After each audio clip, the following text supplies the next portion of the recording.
Hey everybody, Dan with Pain Free You. Beautiful, beautiful Saturday morning here. Crisp air, just under 50. Today I wanted to talk about this concept. TMS and perceived danger symptoms are scary, but not dangerous. Really, really, really important point to keep in mind as you're moving through your journey. If you're not a subscriber yet on YouTube, go there, click that big red subscribe button if you want to be notified every time I post a video. Click on the bell notification. If you watch me on Facebook, make sure to give a like to the video. Helps get it out and reach more people.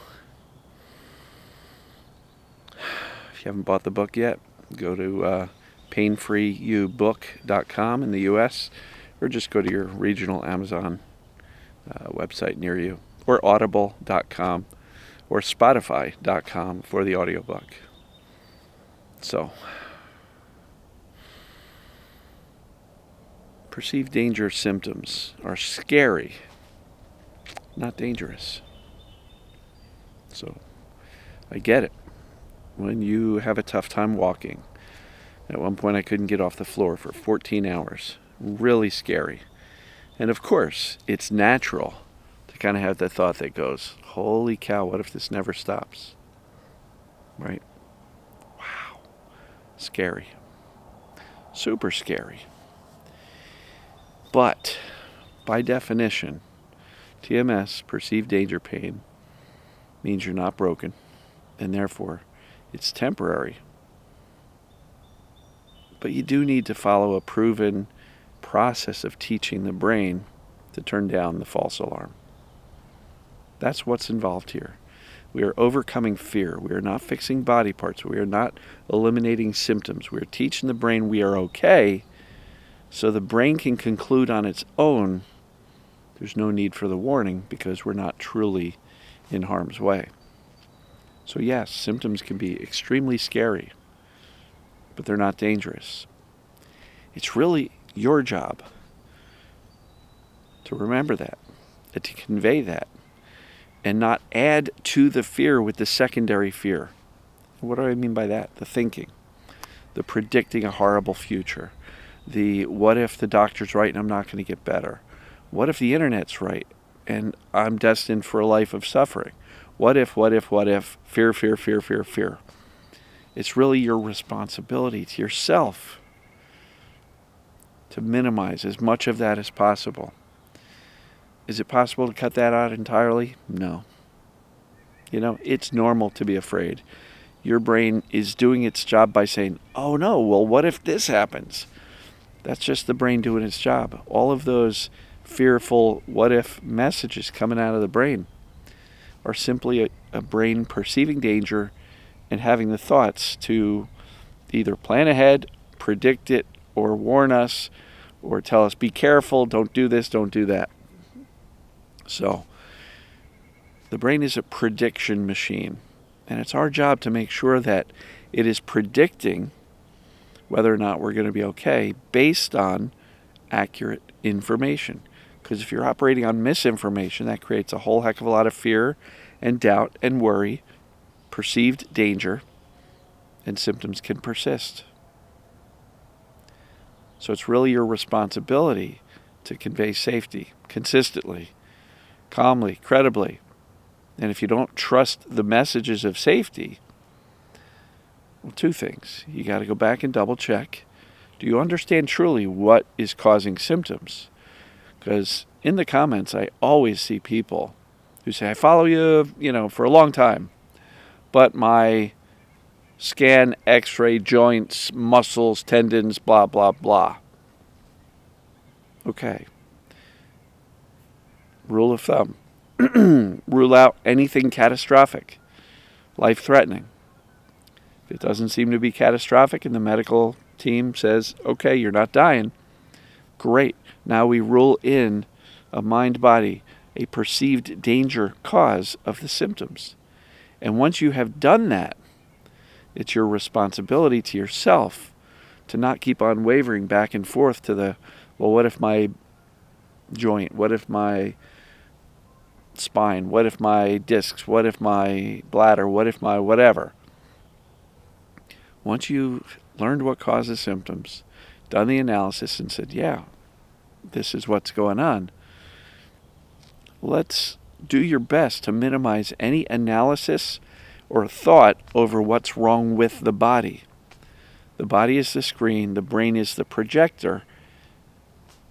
And if the film in the projector is full of doubt and fear and misinformation, what's projected onto the screen, the body, are symptoms. So symptoms can be scary, just like movies can be scary, but they're not actually dangerous, right? What's happening on the screen is not happening to you. What's happening in your body, it's being projected by a scared brain perceiving danger and firing off warning signals. If we can simplify it to that level, it becomes easier, not easy, but easier to dial down and minimize and neutralize the fear. Okay?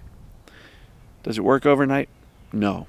If you're in a terrified state right now, it's going to take some time, consistency, accurate knowledge, review of that accurate knowledge, and doing that over time and with practice, you'll get better at neutralizing the fear with the accurate info. And if one of the fears is, Dan, I get all this stuff, I'm not sure I can do it, watch some success stories. You're going to see some people who were equally terrified, scared out of their wits, and they still got better. How? Baby steps. Making a little bit of progress. Even if they take a few steps forward and slip back a bit. You know, I joked about the old childhood game, Chutes and Ladders. Sometimes you're climbing the ladders and you're doing good, and then all of a sudden, whoop, down the chute. And you feel like you're starting over. You're really not. Unlike the game, which is random roll of the dice, unlike the game, every time you make progress and even have a slip back, these are opportunities to teach the brain that you're actually okay. So don't look at a setback as an opportunity or as a failure. It's not. Don't look at it as starting over. It's not. You're starting over from experience, not starting over completely. Right? Begin again. Start climbing that ladder. Know that you're going to get there. So, yes, symptoms from TMS and perceived danger can be really scary. But if you are catastrophizing and predicting a horrible outcome, predicting that you're going to fail at teaching the brain to turn off the symptoms, if you're predicting that, you are the one persisting the danger or keeping that persistent. So be aware of what you're doing, thinking, saying, how you're behaving. Are the things you are doing conveying, you know what? I really know that I'm okay because I've done the foundational work. I know it causes symptoms, done the assessments. I've ruled out anything catastrophic with the medical, establishment. So I know this is what's going on. And I also know that if other people can apply this stuff and get better, so can I. Trust that you can. It's not going to happen overnight. You're not going to feel super confident in the beginning. But what happens with practice, you start to gain momentum. And some of these consistent practices will start to yield some evidence that you can influence your symptoms. And when you do that, grab onto that glimmer and recognize that, oh, there's proof that I can do this. There's proof that this is a perceived danger issue and that safety can dial down or neutralize these symptoms. So, yes, scary. I get it. If you're scared, get it. I've been there. Spent 13 years scared about my back and sciatica. But, over a decade later, I feel way better than I did in my 30s and 40s. You can too, regardless of your age. So I'm going to wrap this one up. I'm going to go visit Mom today on Saturday. And as always, folks, I love you. And we'll see you tomorrow. Take care.